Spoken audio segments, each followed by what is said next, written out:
per aver realizzato una approfondita e articolata inchiesta sui beni confiscati alla mafia in Puglia, documentando cittadina per cittadina come nel Salento siano questi beni quasi tutti abbandonati e in uno stato totale di degrado.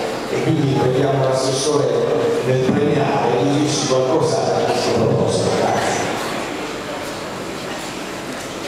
Grazie. È un piacere per me, in qualche modo anche un onore, premiare una giovane giornalista che si misura con temi fondamentali del nostro territorio: l'onore della terra, il senso e il significato dei valori condivisi della comunità, la possibilità e la speranza di riscattare per sempre i territori del Mezzogiorno da arcaiche e criminali schiavitù.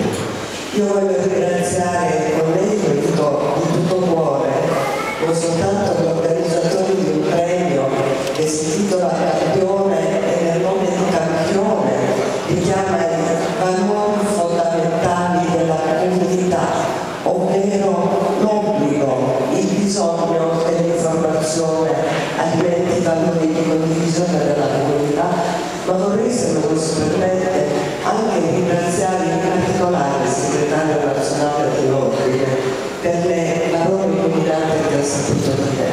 L'informazione è in qualche modo il seme di questa comunità. L'informazione è un bene fondamentale in una società complessa.